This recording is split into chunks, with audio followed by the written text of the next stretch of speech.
Working title FC, where the F for a couple of weeks stands for fuck, I love rugby. So listen, Working Title FC, your favorite football podcast. We decided we're diversifying, right? You got to have multiple streams of content, and we're going to splinter off because we know you guys love football. We love football. We also know a lot of you love rugby, and there's kind of a little tournament going on. Baby. So same feed, same place you find normal Working Title. We're going to bring you a rugby pod, but we're going to switch some things around. You're not going to hear much from me because I don't know shit about rugby. I'm just going to sit and be a casual observer. I bring in the best. Of course, I got the always sexual, always sensual Senzo Sithebe here. Hi, Paulo. Listen, man, I know you can't chomp at the bit when we do shows and rugby comes up and Ryan and I can't contribute. Yeah, because you guys are Neanderthals. We Neanderthals.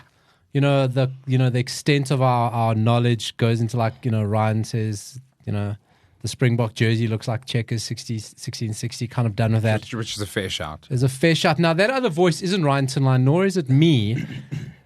Senzo, they call this guy, he's a housewives favorite. Oh, Housewives favorite. Housewives, like, that's true. Stay soft. They've also called him, is it Ackerman or Peps? Or Pep? The Pep version. The Pep version, the Pep brand Ryan Reynolds. Yeah, there we go. That's exactly right. So thank you very much. Once you see it. Ryan Reynolds light. Exactly. The Pep brand Ryan Reynolds. Once you see it, his name is Nick Archibald. How's it, everyone? You may know him from his radio show, hosting one of the hottest top 40 shows in the country, nationwide.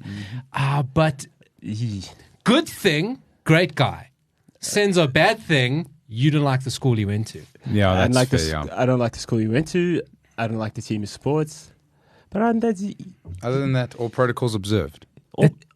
Right? It's a bit of a mess because It's a mire. those of us who know us, or those of you who know us for a while, will remember one James Ilsley, right?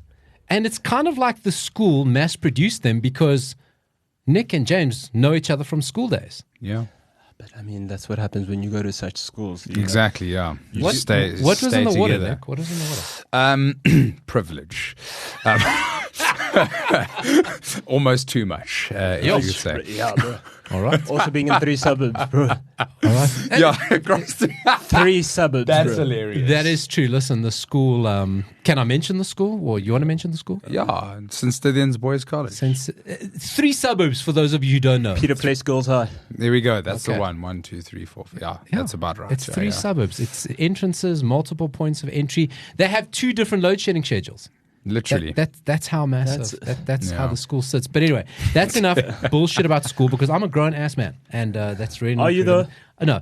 So, listen, I'm going to hand it over to the boys. I'm going to sit back because, like, I don't know shit about rugby. They know everything about rugby. Portugal. Portugal already won one thing in the World Cup: best kit.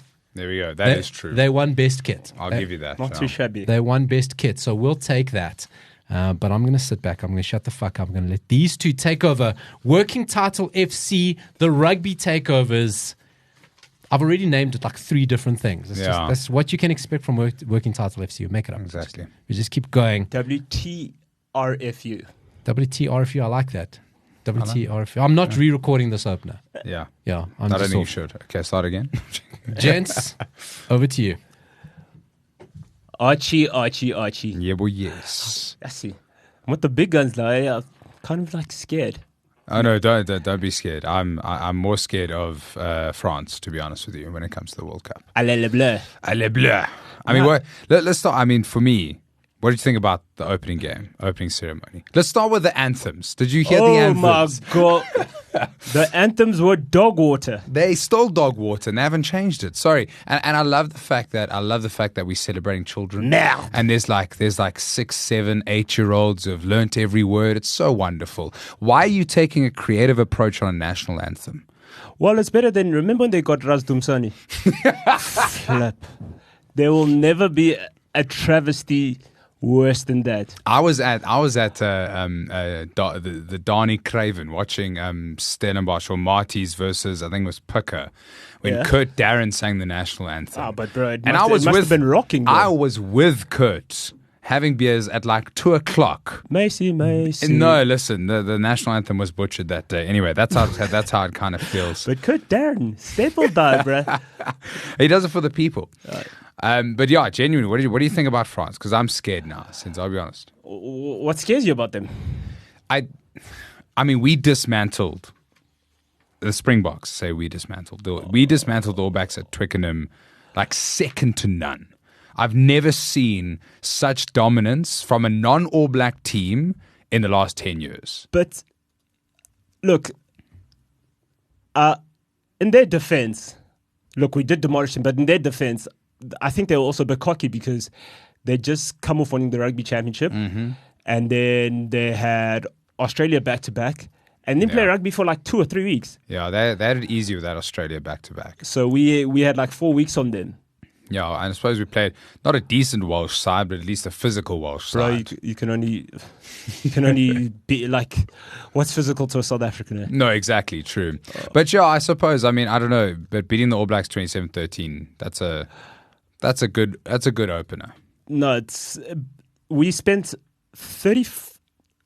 a good 35 or so minutes in their 22, and I'm surprised we didn't put more on them. But I want to talk about that a little bit later, or we can jump into it now. Actually, let's go into it. Let's talk about South Africa, Scotland on Saturday. 18-3, that's a win.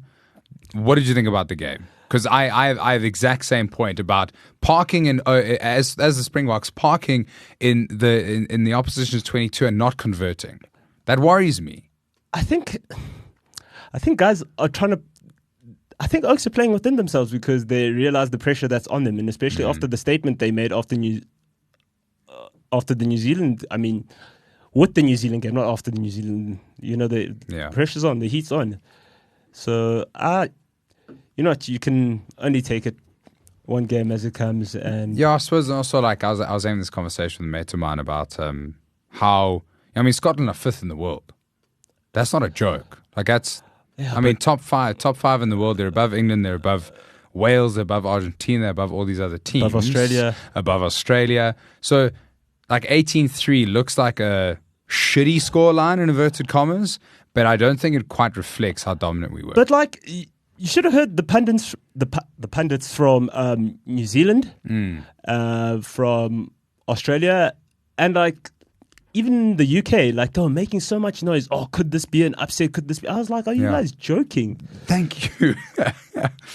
Are you guys for real? For real? Like, do you really think Scotland is going to beat South Africa? No, man. At a World Cup. Also, half that team's not Scottish, but exactly. That's a story for another time. Duan van der Merwe. He wears his kilt on the weekends and his khakis under, obviously. Yeah. No, he has to do it for the seriously. people. I thought that was quite cool because, Mani Liebach and Duan van der Merwe were at Outeniqua together. Jesus, and then they swapped jerseys, and like that's a pretty cool moment. That's awesome. Great marketing for the school, let me tell you.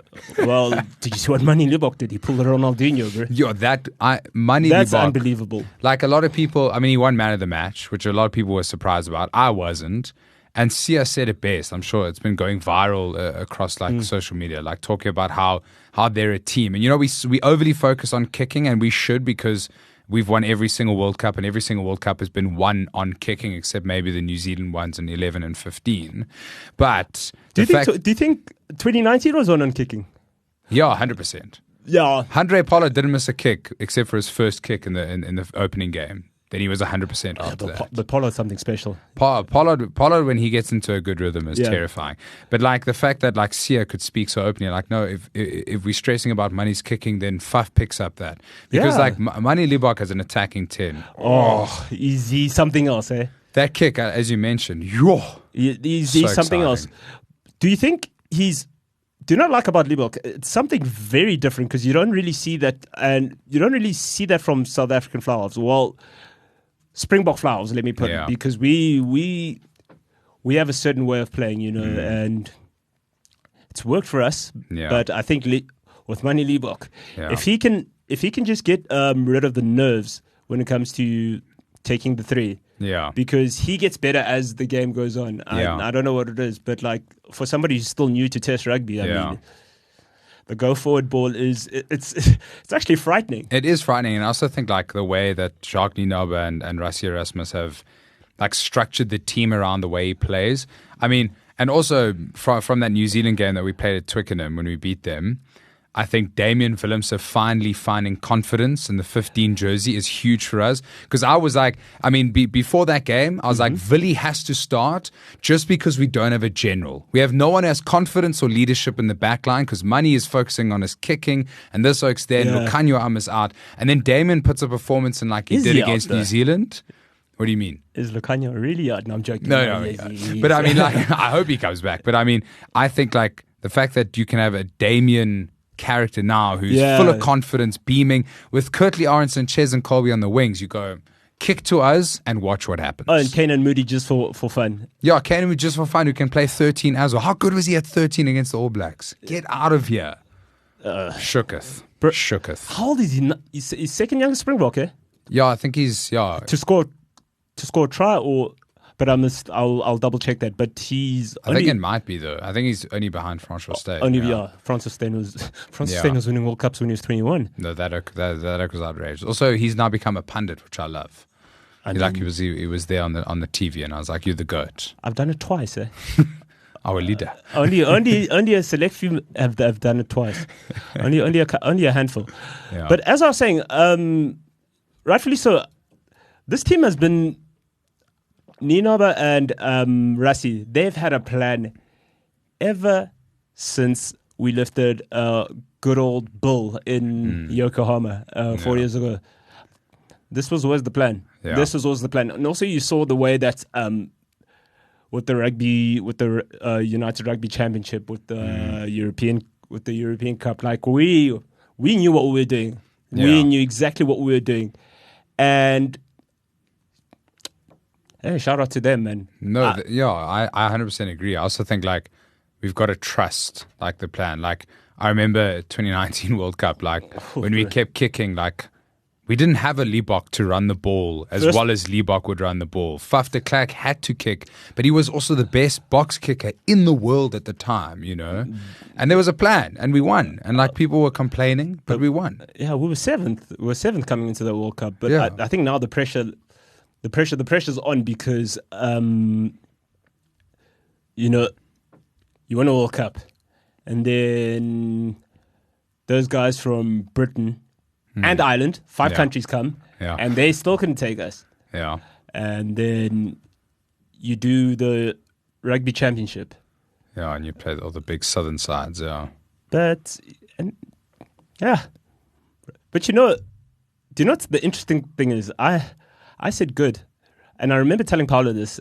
I said, look, when New Zealand beat us in the Rugby Championship in New Zealand, I said they can have it. Yeah. Because we all know when New Zealand win the Rugby Championship in a World Cup here, we all know what happens. We'll know what happens. But, I mean, Rassi and Jacques would have done their homework extensively.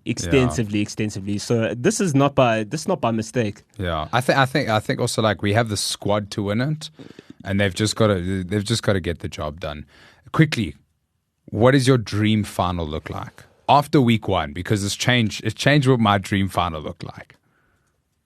My dream final actually I would say New Zealand, but New Zealand are dog water right now. Yeah. I want France, eh? Yeah, I think that's what's going to happen. My dream was to have All Black Springboks. I just think that's like rugby's greatest rivalry in the Rugby World Cup final. No, we all know what's up. We all know who the real guys are. But then France dominated them on opening night, so that's impossible now unless France get beaten like twice, which I think is very unlikely by the other teams. But the French, you know the French, they're always the bridesmaid, never the bride, eh? Well, exactly. Well, they can come to the final. We'll hold their hand and we'll give them a nice little high five and we'll say thank you, Antoine Dupont, for being an average scrum half that everyone rates too highly. That was a long sentence. So how many times have they been bridesmaid? I think was it 87? I don't know that far back. I know 3 that I can remember. I know. Where was the first one? 11. 2011 in New Zealand, they lost to New Zealand. 99? 99, yes. They got washed by Australia. Could have been 87 or 91. One of the two. But I don't know. You can't. France for me, they've always been consistent in getting into the latter stages of the World Cup. So true. But it's about getting over that final hurdle. Yeah. Getting over that final hurdle. Do you know? I'll say it right now. Do you know you can never write off Who? the Poms, bro? The English. The Don't English. get me started. No. The English. No. The English didn't go into 2015 hot, eh? Yeah, I know. They didn't go to 2007 hot. And remember, after we demolished them in the pool game when we gave them 36, and then they came back all the way to all of a faces in the sudden final. but it's a very different England there. Yeah, I'll be honest with you. I think their big win on the weekend that we just saw with George Ford. Also, I'm just going to say this outright. Do you really think it was a big win? Well, it's a big win considering you got a red card in the second minute. And then George Ford I don't think he missed a penalty, and he had 3 drop goals, 27 points. Yeah. So that's huge, right? So and also I'm going to say this: I think George Ford is a better 10 than Owen Farrell, and I don't know why England for the last 5-6 years they've persisted with Owen Farrell. Owen Farrell's head boy of England. Yeah, but George Ford is a better fly half. Smith is also a better fly half than Owen Farrell's. So Yeah, true. I don't know, man. What? I just feel like Owen Farrell gets such nice treatment, not just from He's head boy, England, bro. bruv, but also from World Rugby. They never banned that guy. Oh well, this time they made sure. Yeah, but they weren't going to ban him until we told them to off. But also, did you see that tackle, bro? No, it's ridiculous. He gets away with it was murder. outrageous. He gets away with murder. So, do you think him and Billy Vanapola deserve the same punishment? I'll be honest with you, I can't remember the Billy Vanapola red card, but just going off on Owen's offense, the fact that they didn't ban him immediately. Also, he's got a history of joke. Exactly. It's not the first time he does this. It's like the 5th time he's been cited or but something. it's also like over the last 6 years, not like a one-season wonder where, like Skalkberg had that one season, I think it was like 2006, where he got a yellow card every second game, and you're like, okay, well, there's obviously a pattern. Let's fix the pattern. He fixed the pattern. Sure. Owen Farrell's been doing the same thing for 6 years. Yeah, but you know who runs World Rugby. No, I know. You know who runs World Rugby. It's frustrating, but I do agree with you. I do think they'll make an impact. But I mean, if we look at the draw, England and Australia pretty much guaranteed a quarterfinal, Shame, but if not a semi-final. They needed it, Shane. No, but I don't like that. I don't like that because at this rate it's going to be a Springbok All Black quarterfinal. Please shoot me. We know what to do against Ireland. I know, but then it's going to be a France Ireland quarterfinal. Good. That's the top 4 teams all in the quarterfinal. No, do you know I want France and Ireland to play each other? Because they're making a lot of noise in the north. That's true, yeah. They're making a lot of noise in the north. fair. Let's see. You guys take care of each other. We'll see. One must mize, yeah. Yeah, No doubt about it. Yeah. we'll see. We'll see what's up. Well, I also think I think the Irish side is better than the French side. Oh, that Irish side is ridiculous. Oh, they're so good. Do you know when I saw they were serious? When they went to New Zealand and they Yes. showed New Zealand, that's when I was like, okay. And also now, like Johnny Sexton, I know it's his last World Cup, but like I just should from hope so. yeah, he's so old, but he's so good at running a team, and that Yeah. team now has the kind of players that can win a World Cup. I mean, they've always had good players: Rob Kearney, you had Brian O'Driscoll, Peter Tommy O'Mahony, Tommy Bowe, those kind of players who were capable of winning a World Cup. Never had the pack. Never had this like sort of go forward ball to let them play. Never had South Africans. Now Ireland. I mean, I'll pick Ireland to beat France if they do meet in the quarters, which I think is the general feel. Also, we've got a score to settle against Ireland. Because remember last year's outgoing tour, Northern Hemisphere tour. We were not. I was not happy. Yeah, but that's a story for another time. So, what did you actually think of the New Zealand France game? So I thought it was very good. A lot of my mates don't agree with me, but I thought that France played incredibly well. Like I think they. Do you think France played well, or New Zealand just didn't? I think a bit of both. I think like the first 35 minutes, New Zealand were in it, but they seemed to fall apart like a Taiwanese deck chair. It was. They were nowhere. Nowhere by that point. I'm sure after 92 seconds. I have to come in at this point as the arbitrator of wokeness. 'Cause Senzo, Yeah. I always make sure we say the right thing on the show. PC. Can we stereotype Taiwanese deck chairs? No, Like you did. can't. That's fair. I mean, is it only Taiwanese deck or all deck chairs? All deck chairs Or falling like- apart like an All old chairs deck matter. chair. All chairs do matter. I mean, listen, maybe by saying it, I've now made it a thing. Yeah. Maybe I should have just left it. We could have moved on. We could have. But when I get cancelled, I'll send my invoice to Paulo. Okay. Send it. Before we really got I don't know, man, but like after 92 seconds, I was like, this is real.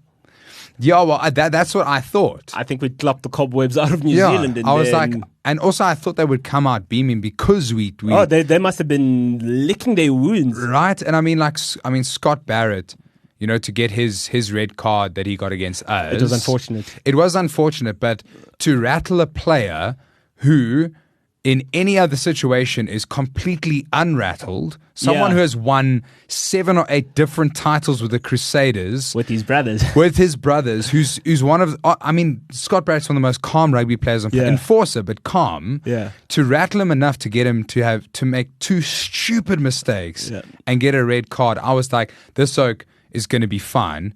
He's gonna come out lights beaming, and he was nowhere the whole game. He was absolutely nowhere. But do you think now that's on Ian Foster for going with an extra wing instead of going with the lock because Brody didn't come? Yeah, well, also I have my opinions on Ian, and my opinion is I think he's crap. He's rubbish. He's absolute rubbish, and the fact that they haven't picked it up in the 4-year cycle that he's been there is a joke. How's that for job security? I mean, for someone to make the same mistake so many times, he stuffed up Damien McKenzie. Yes. I mean, Bowden Barrett came off the 2015 World Cup and continued to be one of the best 10s ever. Yeah, and then 2019, Richie had to settle in because Richie at Crusaders was unplayable. But then to not have a plan around Bowden Barrett, who was still one of the top backline players in the world. But look, Richie Mo'unga is not too bad. No, either. Richie's outrageous, but I just feel like he stuffed up somewhere between a Bowden Barrett, a Richie Mo'unga, and a Damien McKenzie. Because they were so good. I'll tell you where he messed up. The succession plan. Yeah. Sam Cane. So, Sam Kane's the 5th best loose forward in New Zealand. That's what I was saying. In my opinion, he's lucky to be an All Black, let alone the captain. Also, I don't know. Sam Everyone Cane. was like, it's such a big thing. He can't play the opening match of the World Cup. I was like, good. Because I would pick Dalton Papali'i. Oh, Dalton Papali'i is serious. I'd pick him ahead of Sam Cane every single week, even if you had a gun to my head and said I'd pick Sam Cane. But that's the thing as well. Also, what I find with Ian Foster, he tinkers with the team too much. Yeah, don't true. fix it if it's not broken. Yeah. Because, you look at these halfback pairings, week in, week out. Also, you look at his loose trio, and you're just like... And his centre pairings, it confuses me. Geordie Barrett is ranked as one of the world's best inside centres, and he's never there. He plays 1 week and then he's off for 3 weeks, and then he pops up at fullback, and you're like, what are you doing? Or he's always out meandering on the wing, and exactly. It's weird. I don't think he should have moved Ioane to 13. Ioane is a great Super Rugby 13, but Super Rugby and Test Rugby are two different things. Two completely. And also, kettle of fish. Ioane on the wing, and he wasn't there for very long, but he was prolific. It was like Julian Savia, then Rico Ioane was a year after Savia retired, and it's like no one had left. It was this dominating enforcer, huge speed, huge balance. Young as well. And then they move him to 13. I'm like, why? Don't fix it if it's not broken. Yeah. But as well, yes. What do the wingers in New Zealand eat, eh?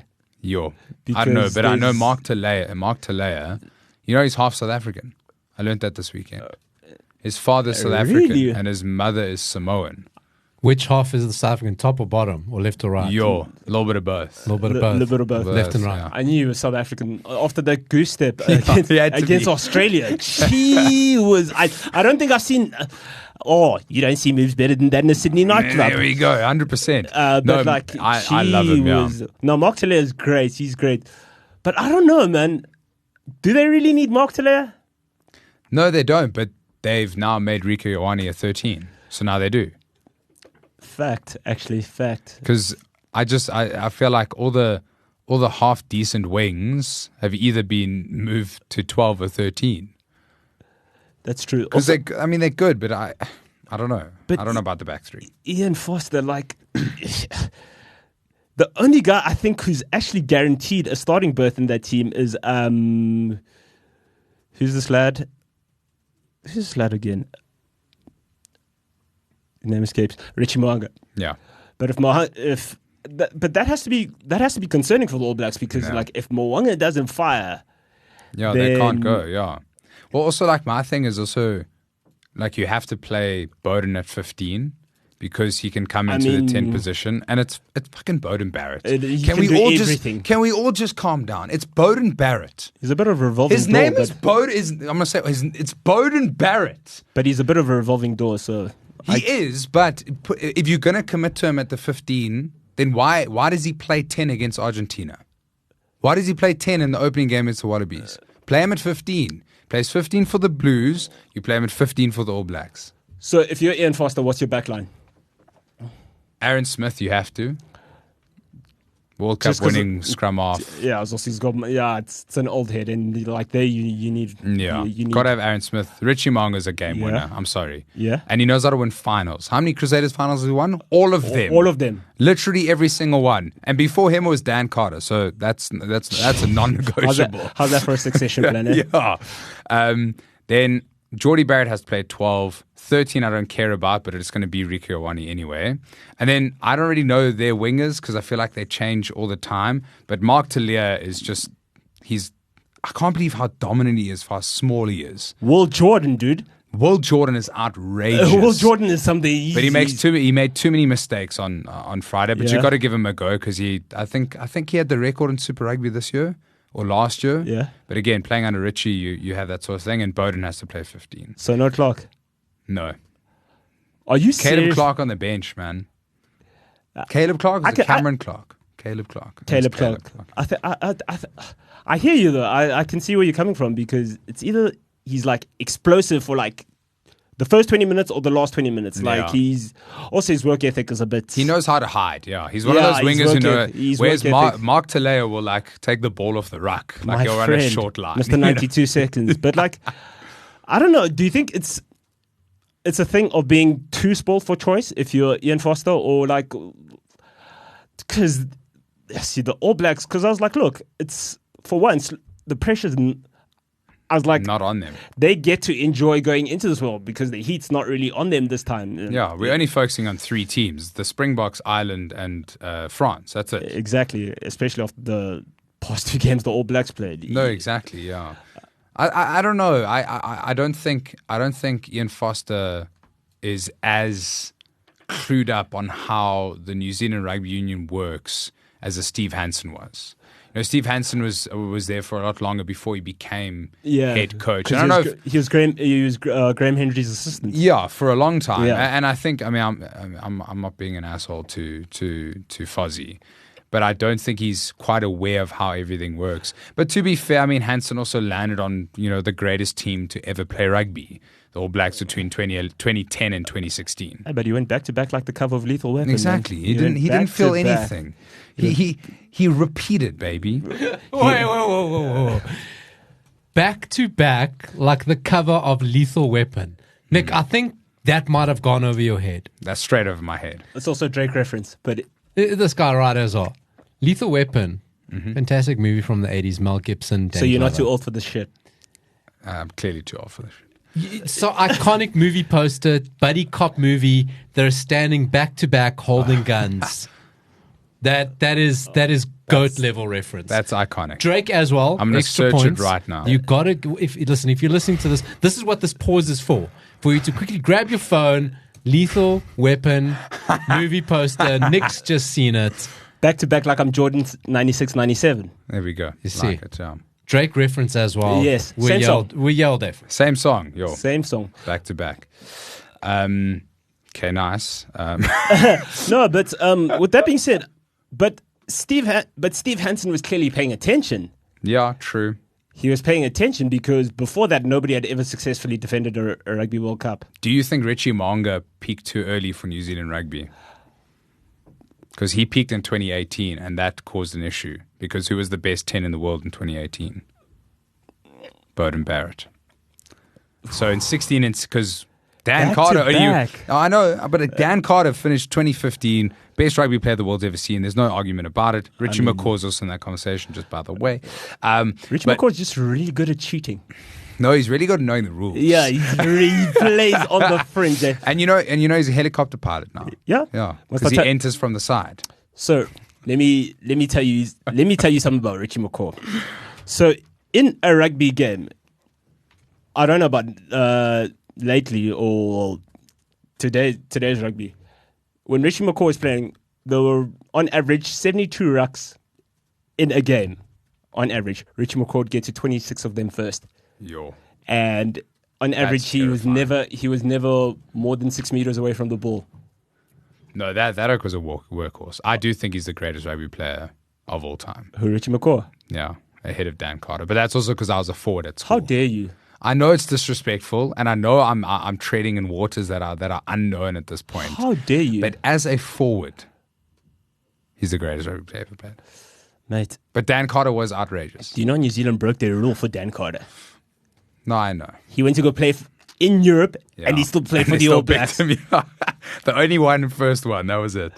No, I get it. Yeah, I don't know. I think Ian Foster has had maybe a deck of cards that weren't as powerful as other stuff, but I don't think he's done a good enough job, because I still think New Zealand have really good players.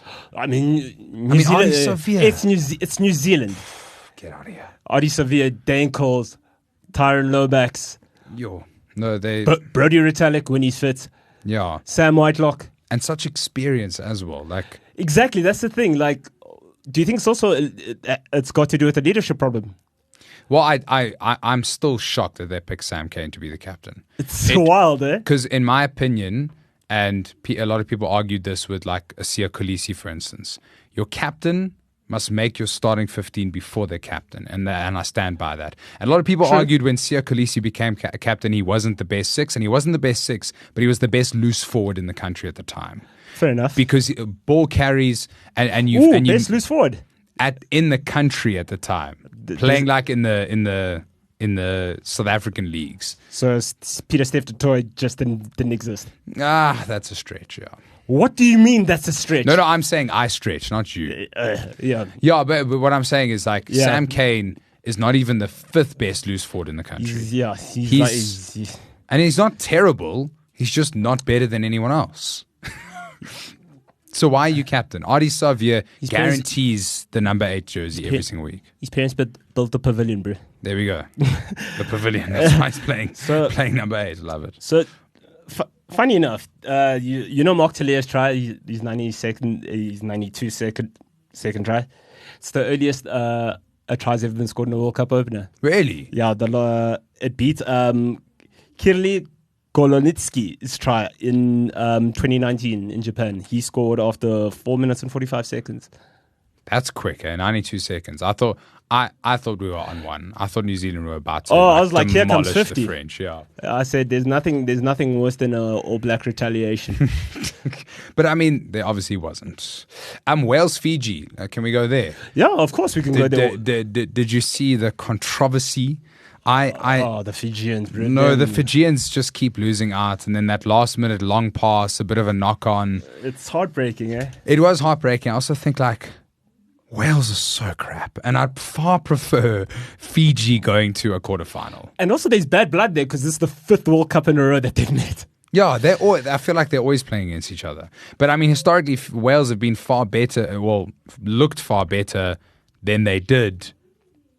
Like this year. I mean, this year they look terrible. I mean, everybody looks terrible against the men in Yeah. green, bro. The real men in green. Yeah, the real men The in real green. men. The man in green. So, yeah. Because, I think, Wales, Fiji, 32-26. But the big thing is Fiji get 2 points out of that game on the log. Does it really help you, though, at the end It of helps the day? them because I think Fiji can beat Australia. Tenfold. Come on. Yeah, Australia Australia given up. dog. Australia No, dog. but they brought in some reinforcements, eh? Well, they have. His name is Eddie Jones, and he'll figure out a way to make his Do you know money. Eddie Jones brought in? Yes, Steve Hansen. Steve Hansen. He said, listen here, mate. But you still need the players, man. That Australian side is But the Aussies will surprise you, eh?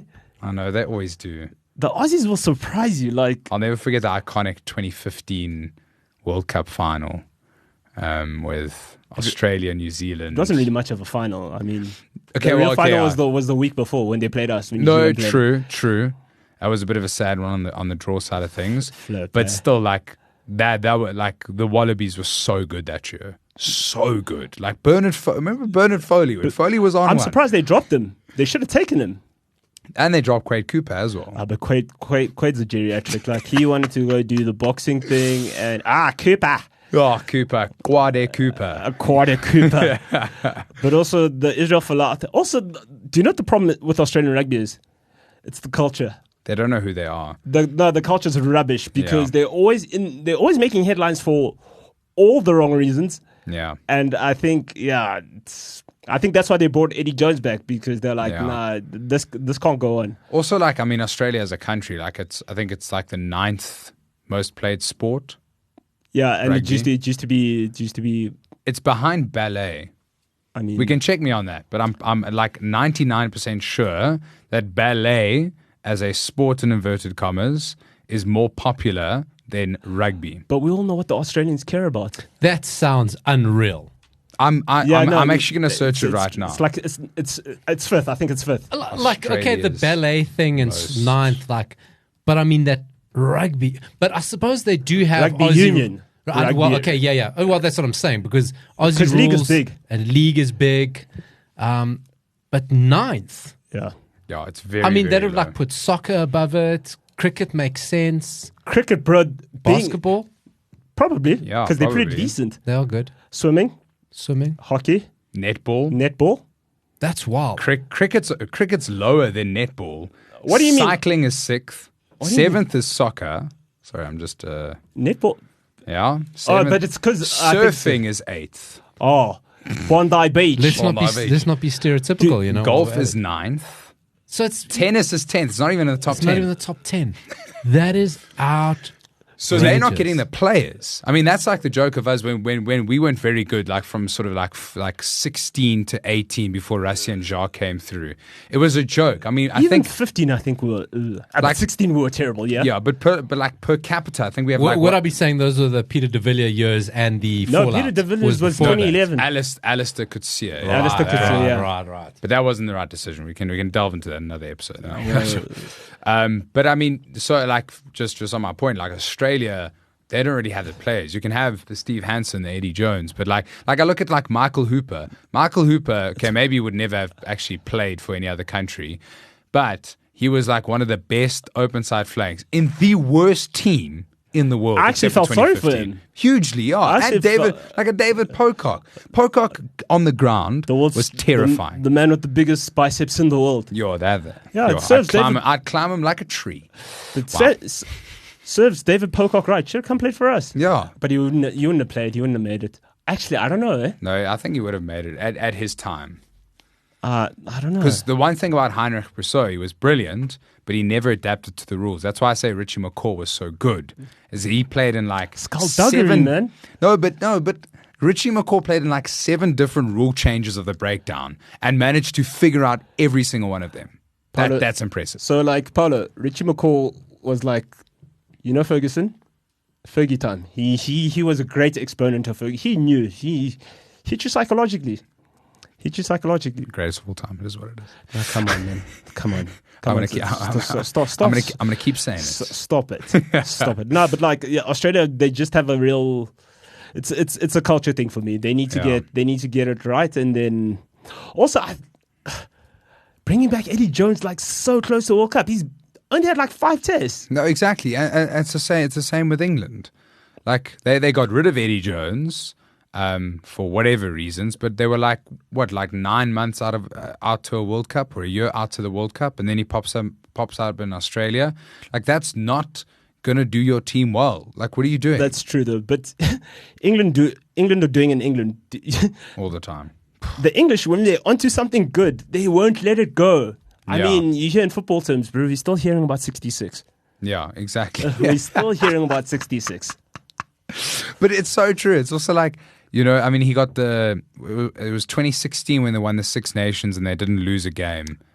England under Eddie Jones. What do they call it? The Grand Slam. The Grand Slam. Cool. You Then you made Italy and Scotland. Cool. Then you made the 2019 Rugby World Cup final, took a second against one of the best Springbok teams to ever play the fucking game. Shout out to them. Then give up. You're done. You've done it. Them. Shout out to them, bro. England won us the World Cup. Twice. because you know when they beat New Zealand in the semi, you're like, yep, that's it, boys. Yeah. That's it. They know what time it is. Yeah. Come next week, they know what time it is. But the thing is with England, continuity. They don't have it. Yeah. They don't have. And I feel sorry for guys like Maro Torje because Maro Torje is so good. He should be so much better than he is. He is. You're right. Why do you say that? Well, exactly to your point. The fact that he's played in great sides and then the next week crap sides. And you go, he really should be like Martin Johnson level type of lock. You think so? Yeah. Also, why is Courtney Lawes captain? What is going on in England? What is going on with England? Please. They must respect us. Stop playing Owen Farrell. Brexit happened, bro. I'm telling you that changed everything. Brexit happened. If you think about it, from a political landscape and a rugby landscape, it was all Brexit. And then it was that lady who was, who's 10 years prime minister. 10 years prime minister. You get it all. You get it all here. Was shorter Working than title RFC. Political, geopolitical analysis. No, but think about it. After Brexit, everything went.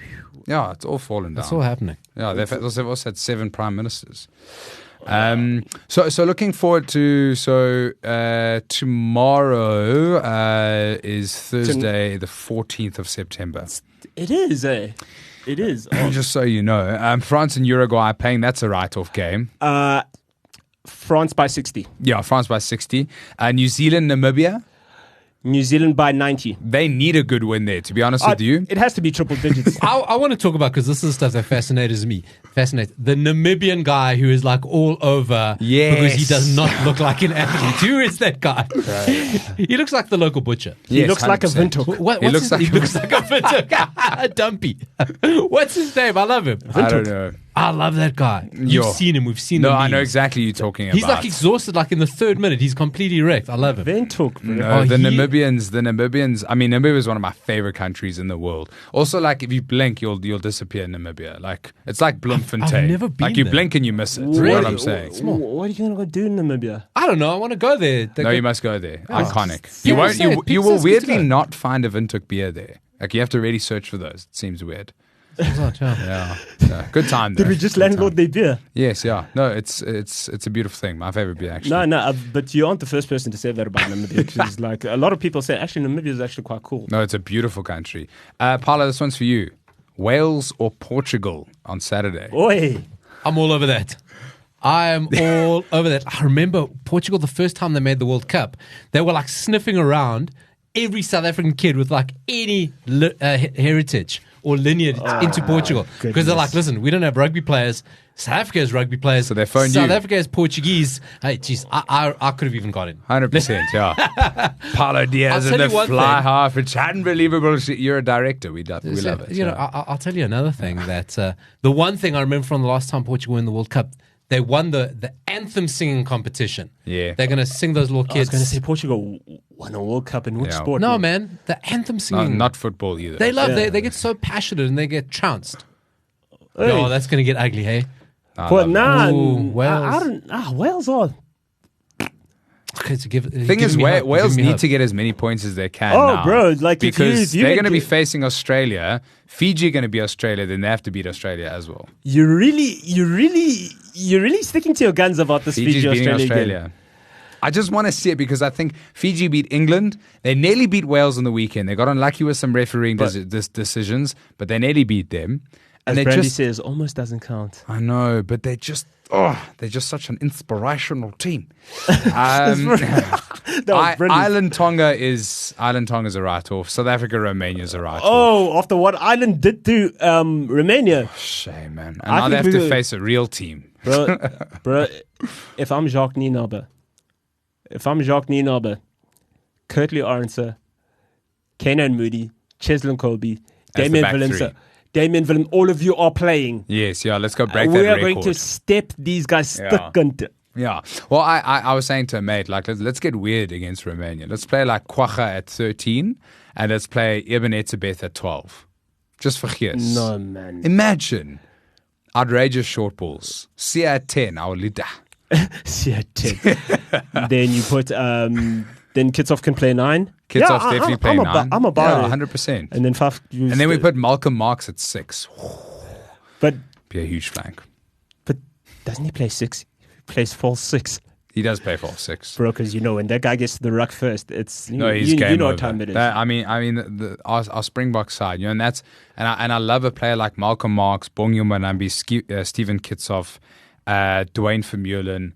Those kind of players have allowed a Sia Kolisi to play a less traditional 6. Yes, but because exactly. Not only do we need Sia to be our captain, because it's Sia. He's head boy, bro. He's a head boy of the country. He's head boy, and his leadership is phenomenal. Yeah, but his impact just as a player, then allows a taller, stronger, bigger Peter Steph to play 7. Absolutely. So you never without the structure of the Springbok side is we're too deep. Actually, do you know how we're too deep?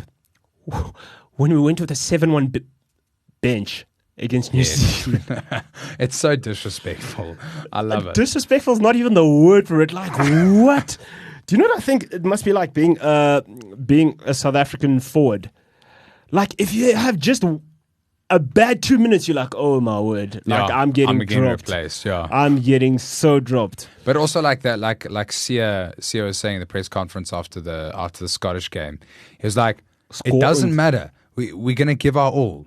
Like he said, like as forwards, like with the 6-2 split, it gives you that freedom. But like as forwards, like you're going balls to the wall for as long as you can until you burn. Bruh. Until you burn, and that's the pleasure of it. Then if you burn, who's coming on at 6? Oh, it's Marco van Staden. Imagine that's your replacement is Marco van Staden, who had like the 3rd amount of fetches in the URC this year. That man is a tank. And Jasper Wiese. Jasper Wiese. Oh no, I'm so tired. Jasper Wiese's blown himself. Dwayne Vermeulen is coming on. Can you imagine being the opposing side? Oh, the replacement is Dwayne Vermeulen. Like, Peter Steph, don't worry about the flank. Yeah, just go play lock for just go play lock. It's fine. Yeah, imagine. No, it's very good. So I mean, South Africa Romania's a write-off. There's the big one, baby. Sunday, 5:45. Fiji, Australia. Come on, give me a prediction, Senzo. Come on. You know what I'm gonna say. You've actually got me thinking. You've actually got me thinking. 44, draw. No, I'm joking. Draw. Because both of them are like tactically disciplined. I think it's a try. It's going to be a try-fest because the style of rugby they both play like. But Fiji must learn how to play a little bit of structure. Exactly, play like for 80 minutes. Half an inch of structure. Exactly, and I'm scared of them. It's not 7s. Yeah. That's the thing. They're trying to play 7s. They're trying to play 7s and 15s. Did you see how many tackles Wales made against Fiji? No. 253. What? That's wild. They must have had the ball pretty much the entire game then. But Fiji are... I just feel like Fiji can break a team very quickly because they can easily score 3 tries from broken play where you go, we're 21-0 down and it's 15 minutes in. It's that 7s mantra, bro. And their kicking's good. They barely missed a kick over the weekend. It's the Fiji water. I love it. It's the Fiji water. I think Fiji are going to take that. It might be close, though. I'm going to say Fiji by 5 points. Oh, bro. Even if it's Fiji by 1, that's an upset, bro. Yeah. But Fiji, quietly, they've been doing their thing. They're the only guys who seem to be serious there in the Pacific Islands. So, yeah. But, Oaks, I'll tell you one thing. Did you see what the rankings look like after the first game? No. So, yeah, there were crazy changes. So, I'm just going to give you 1 to 10. So, Ireland remain at number 1, then followed by South Africa. Naturally. With just 0.15. Yeah, we're closing the gap. The gap. If we had scored like one or I think it was like 3 more points, would have been world number 1. Yeah. And then France stay 3rd, then New Zealand 4th, then Scotland 5th.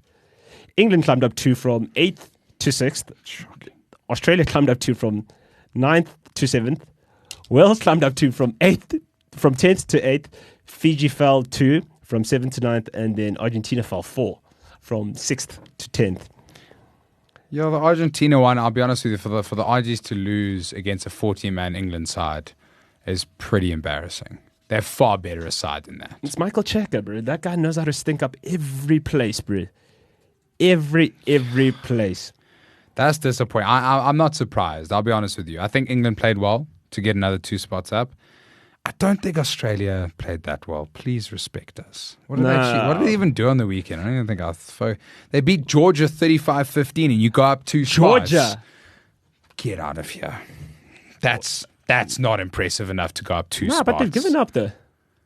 But still, they still go. They go up 2 spots and Fiji lose 2 for losing to Wales by 6 points.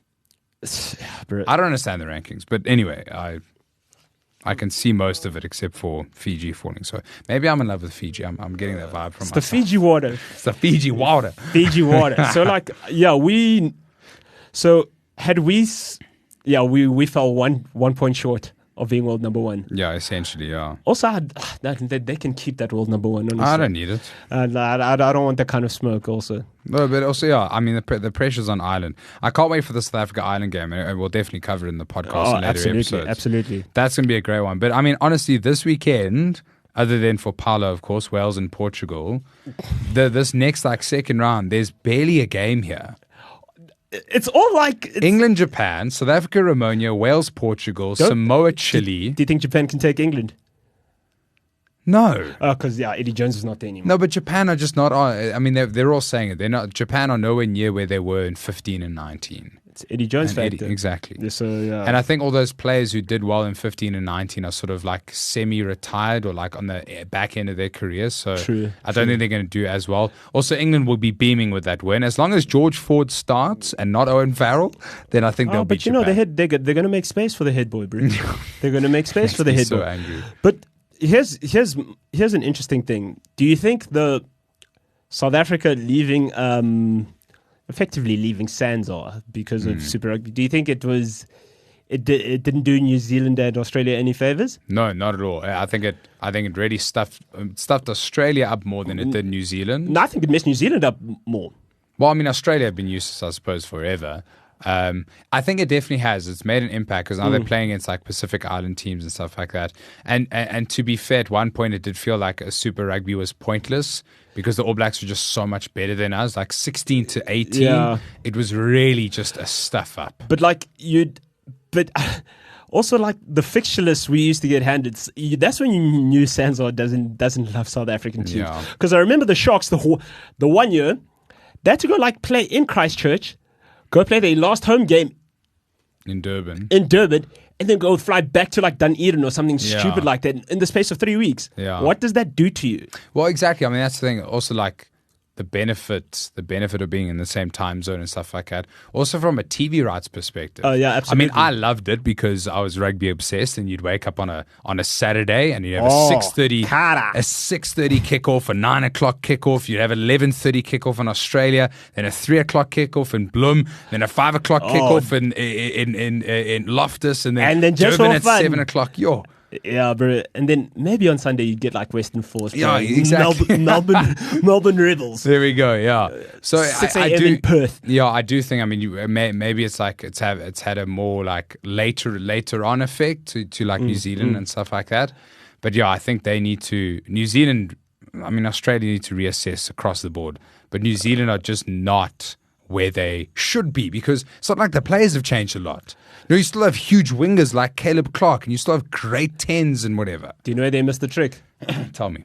They should have just said, you see, Crusaders, you guys, Blackadder, or who's no, Todd Blackadder wasn't coach anymore. Who was? It was Scott Robinson. Scott Robinson, yes. Yeah. Bro, copy paste. Don't fix it if it's not broken. No, but also that's why I say we were talking about it earlier about Ian Foster not already understanding the New Zealand rugby structures is the fact that the NZRU is very well put together with the All Blacks at the top. Yes. It's a pyramid. It's a pyramid they've worked scheme. It out, exactly. And it works out perfectly. So there's a link in that chain missing because you could, if someone doesn't like Sonny Ball Williams leaves the Crusaders left the Crusaders. Oh, they already have a 12 in Ryan Crotty. You're going to go to the Chiefs. He was at the Chiefs for like half a season. Then he moved to the Blues and played 12. Went to go box a bit. Then he went, you know what I'm saying? So like same with Bowden Barrett. Bowden Barrett was in and out of the Hurricanes side. Oh, they found a new 10, some young guy. I can't remember his name. Okay, you're going to go play 10 for the Blues for 2 seasons and train up High or West or whatever. And there's not that knowledge. That synergy, yeah. You know what I'm saying? Because like Hansen had it waxed, bro. They were never without someone in form. Exactly. And also like you used to see the combinations he used to pick. Like exactly. The front row, you knew it was Crusaders. Yeah, all then day. you know the second row, it's the Blues. Yeah.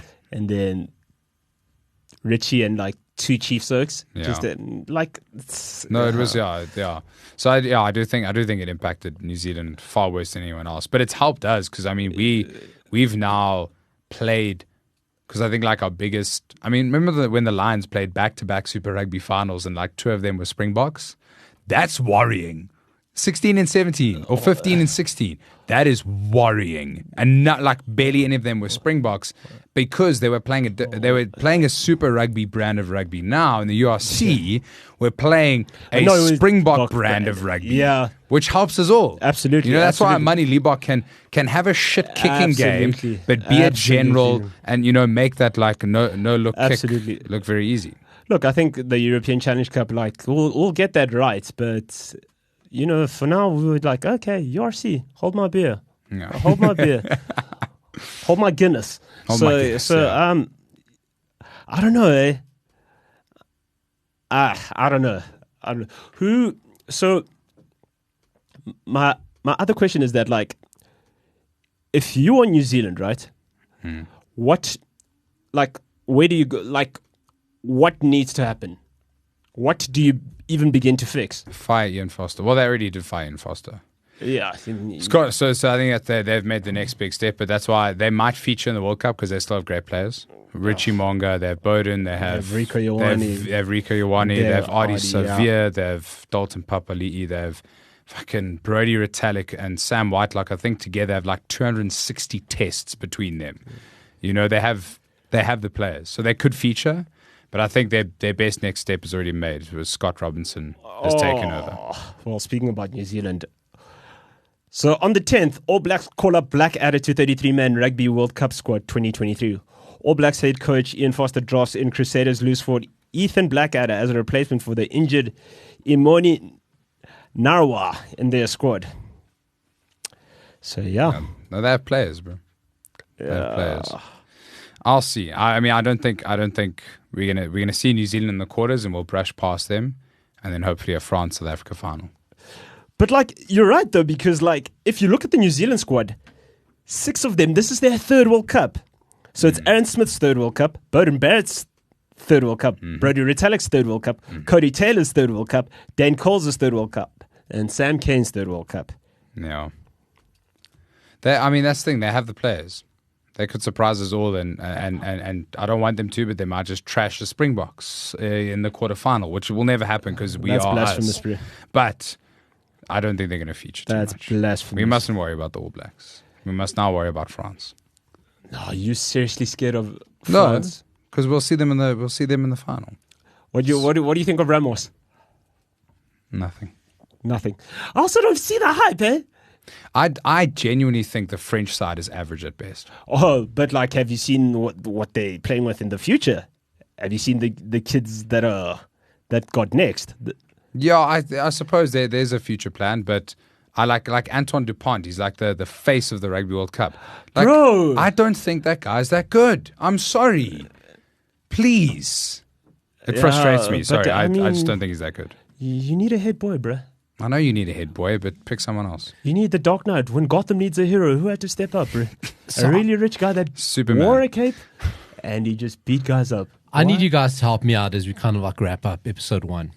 I need a bluffers guide, right? Because, like I say, you want to be part of the conversation. Like I want to, you can say so much. You can only, I need a bluffers guide so that like when I walk into something, it's not just, I need advice from you guys on things to say, like kind of the next week. Like I've picked up some things here, but like from each one of you, give me a bluffers guide on give me a bluffers guide on a player that I can name a player that we've kind of seen in the first round. I know not everyone's played yet, but give me a name of like an outside player that like I could say to someone, Senzo, first, like I just want to show off like, oh, this guy kind of knows. He does know. Give me a player from any team. Richie Mo'unga. Oh, but that sounds like a name I know. Banda Aki, like I can. Banda Aki, that's the guy. So that's the Plays guy. for Ireland. Plays for Ireland. Banda Aki, I got to be like. You'll see. He I gotta be sticks out like guys, a sore thumb in Ireland. So leading up to the next game, I got to be like, hey guys, listen, you know what? I think we're waxed, but Banda Aki. Aki. Hey man, I got to worry about him. Okay. He played for. He's actually. Well, I don't think he's actually from New Zealand. I think he's from like the Pacific Isles. Yeah, he's But of Pacific. He's from Pacific Island heritage. Nick, it sounds like he's got a name. Yeah. Nick, you got anything for me to say to people to like? Carter Gordon. Carter Gordon's also. He has a mullet. And he plays 10 for the Wallabies. Mullets. I need no, mullets. No. You must see this mullet. Like, okay. Oh, like it's serious. It's literally business at the front and party at the back. Yeah, no, okay, I'm all about that. He's young, he's blonde, he's thin, and he's fast. He scored a random try against us a couple of weeks ago in the Rugby Championship. Then the other thing, I want, Banda Aki, Carter Gordon, and then every single match this weekend is a write-off except for Australia, Fiji. Okay, so that's what we're there's going no, there's with. no other Are you a other betting game. man? No. If you are, bet responsibly. Go tell Ryan about that one. Oh, he'll lap it up like dog water, bro. I think he's got a bit of a problem. there's only one game. Watch Australia, Fiji, and whoever wins there, it's going to affect the World Cup. I don't big know, time. I don't know if I can watch like rugby like that with no structure. So Senzo, that's Ryan's. That is Nick's take on. We say that because Ryan's floating around here. That is Nick's take on the game of the weekend. Are you also the opinion that it's a write-off, or is this something worth watching? Well, I'm of the same opinion as Nick. Like, I mean, it has to be Fiji, Australia. It's the only thing worth like that is vaguely competitive. Everything else is like, okay, cool. It's a write-off. Yeah. Okay. Ireland, Tonga by 100. This is Working Title FC. It's actually Working Title RFU, the ones about rugby. If you already listen to it, so you already subscribed to Working Title FC, you don't have to do anything else. It's already in your feed. Just share it. Just tell your friends.